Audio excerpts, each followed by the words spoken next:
So what if you could actually take a negative product review on Amazon and turn it into a positive customer experience? How have you been able to do this in the past? And what happened to that ability to do that from Amazon? And what tool is newly available just this year that allows brands to directly message customers who leave negative product reviews?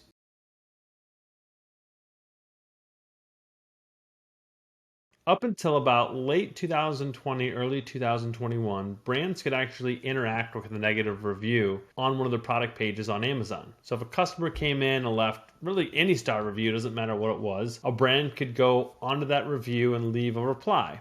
This would be in the public domain. People could see that the negative review. They'd actually have to click through into the review to see the reply, but it was a way for brands to at least, acknowledge the customer's situation or issue and maybe attempt to resolve that. Now, there's no way, as there is now, to know who was leaving those reviews or tie it back to a specific order that for that customer, but you would just ask the customer to generally contact you by leaving a phone number, email address, or even a link to your Amazon store where they could message you, your seller page, where they could send you a direct message. Now, again, Amazon did take that away, so brand kind of left brands, what do we do now?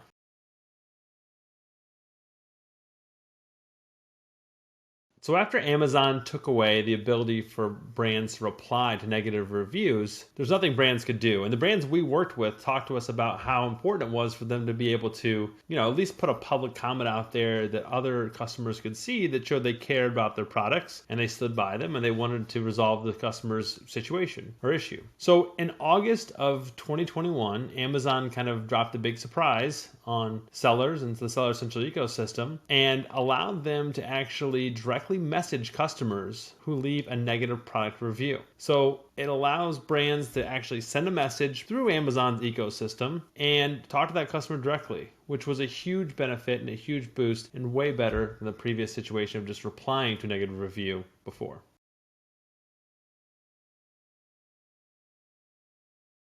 So to message customers who leave a negative review, it requires Amazon brand registry, which typically requires an active registered trademark and showing that to Amazon and enrolling in that program. As we talked about before, Amazon segment a lot of these new features and programs and rollouts and different forms of advertising just to brand registered sellers. So another big benefit for brands to do this if they haven't already. So on Seller Central, there's actually going to be a brands tab that you're going to be able to see in Seller Central. And then under that brands tab, you're going to see customer reviews. If you can't see it, go into your settings, make sure it's enabled. If Amazon rolls out a new feature, sometimes that's not enabled by default. And then under that, you're going to actually just start seeing, when you click on it, populating all your product reviews, not just negative ones. So Amazon puts all your product reviews in there, and then you can actually filter out by ASIN, by date, and also by star rating. So it allows you to actually find the actual reviews.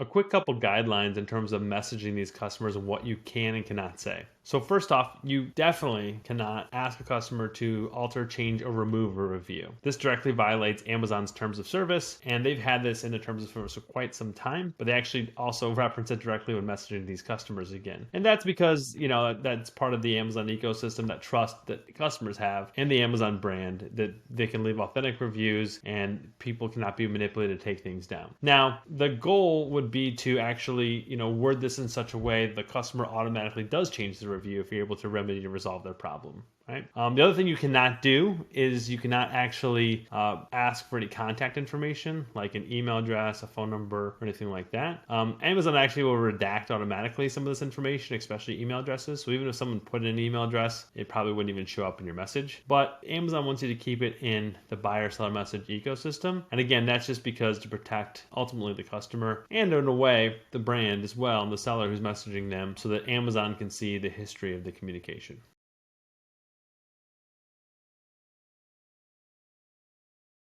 It's great that Amazon allows you to now message customers directly who leave negative reviews. Again, every year they do more and more to protect the review ecosystem. And just recently, they actually took away companies' ability to interface with Amazon through the API, who were actually incentivizing customers to leave reviews and getting free or heavily discounted products. So there was a company called Rebate Key that actually allowed brands to give customers full refunds off of Amazon who left a positive review. And Amazon themselves had no way of seeing that refund activity because it was happening off of Amazon. The money was being sent directly from rebate key to the end customer. And again, but it did incentivize a review, but it wasn't disclosed, or there was no way to know for Amazon to know or the end customer to know that review was given, behind maybe not false pretenses, but maybe incentivized, right? With a free or discounted product. So again, Amazon just took that away. And so again, the ability for you to now interact with negative reviews is now more important than ever.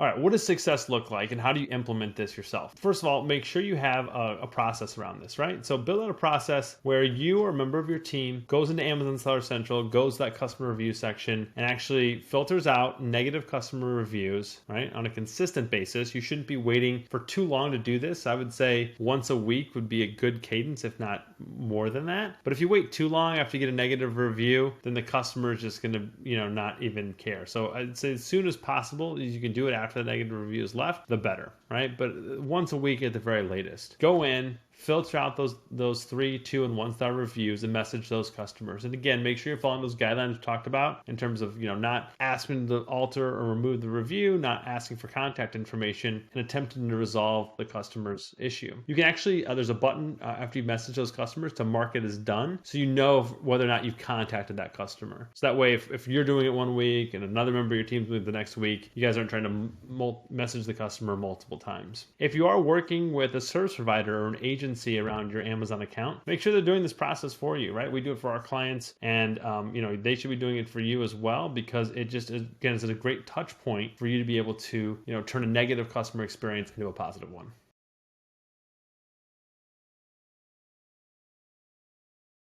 So we've recently seen success with this, and one of the customers we work with. They have a new product launch on Amazon. We enrolled in the Amazon Vine program to get some initial customer reviews. And actually, one of the reviews they got from that program was a 2-star review, right? So one of our very first reviews, it was 2 stars. There was some confusion the customer had around the labeling, what was in the product, what wasn't. And so actually using this tool, we were able to go in the customer review section there on Seller Central, message the customer directly, and interact with them and explain the situation. They were able to explain their side of it, right? And we were able to resolve it for the customer. We actually sent them a replacement product, right, to have them try it again. And the customer, without us even asking, because we cannot ask, right? The customer updated that 2-star review to a 4-star review, which is huge, right? Especially for products that have a low number of reviews. So it was a big win for the customer, obviously, and also a big win for the brand.